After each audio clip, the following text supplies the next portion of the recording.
What's going on, guys? Welcome to the Fantasy Addiction Network. We're going to be giving you guys some of the latest news that's dropped within the last 24 hours, getting you guys ready for that week 2 slate for fantasy football. But hey, if you're looking for XFL daily content, click that like and subscribe button. And we're not going to do any intros today, just want to get right into it.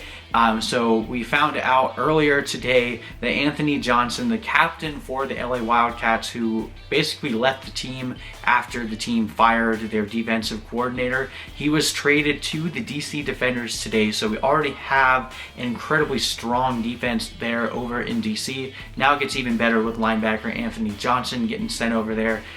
I guess that's just the LA Wildcats motto right now, is when you have a player that you're frustrated with, let's just give them to DC. First you can have Rashad Ross, now you can have Anthony Johnson.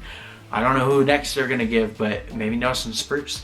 But overall, this is great news for the DC Defenders. Their defense just got even better, and hopefully LA can keep it together, or else we're going to have our first head coach firing by Oliver Luck here before the season is over. Now let's talk about injury reports a little bit. Yesterday we released our game previews. There were still some things that were up in the air, and we have a little bit more clarity over some of those items. I do believe we had already mentioned that Landry Jones is going to play, in fact, and now it's also looking like, thank God, Josh Johnson is also going to play. So that means that we're finally going to have, with the exception of the other team I'm about to mention, we have all of the starting quarterbacks finally playing. We can see how these offenses were truly supposed to look. We didn't get a good taste of what the Wildcats and Renegades could do in week 1. Now we get to see them play each other. That should be a very fun game to watch between Dallas and LA. So very excited to have Josh Johnson back. That means that I'm even more excited about Nelson Spruce this week, and Jordan Smallwood also remains a really good play, as does Brandon Barnes. All right, so that's pretty much it for that game. Now, I mentioned there was another quarterback that isn't going to play this week. Erin Murray is actually ruled out with a foot injury. So this came down last night. He was day-to-day with a foot injury all week, and they ruled him out for this week's game. Now, my initial hope and thought was that that would mean that they would start Quentin Flowers, just based on how good he looked last week when he did get a chance to touch the ball. Sounds like they're going to play the Taylor Cornelius and mix Quentin Flowers in, kind of like they did last week.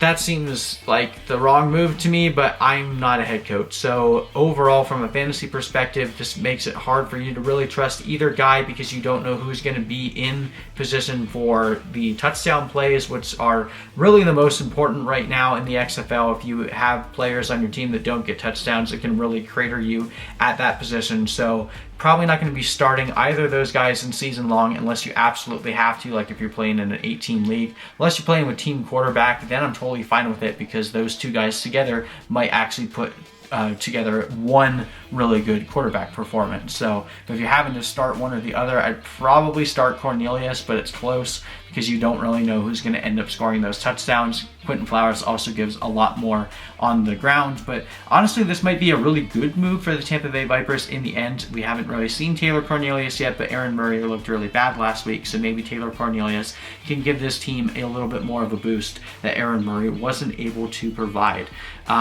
Now, those were the official ins and outs that were released for the Saturday games. We don't quite have the news yet on the Sunday games as for the official in-out, so I guess Josh Johnson is still technically not 100%, but it's looking very positive, and we know for a fact that Landry Jones is starting. Too many more big names in that game that we were looking at. And then over in the St. Louis-Houston game, Matt Jones actually had his practice participation upgraded from did not participate to limited, so that definitely gives us a glimmer of hope that Matt Jones will end up playing this week. And they will definitely need that, because it's looking like Keith Ford may not play, so it would basically be down to Matt Jones and Christian Michael, which is basically just Matt Jones. Anyway, that's pretty much it for the news for now. We're hoping that we get the rest of the injury report later this evening. We'll post another video if any more news comes out that is relevant to your fantasy team. But just wanted to make sure, caught you guys up on everything that's happening.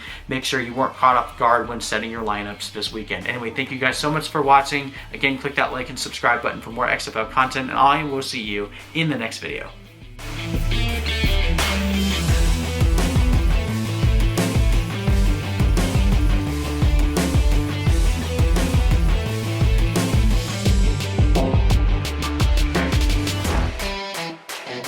Bye.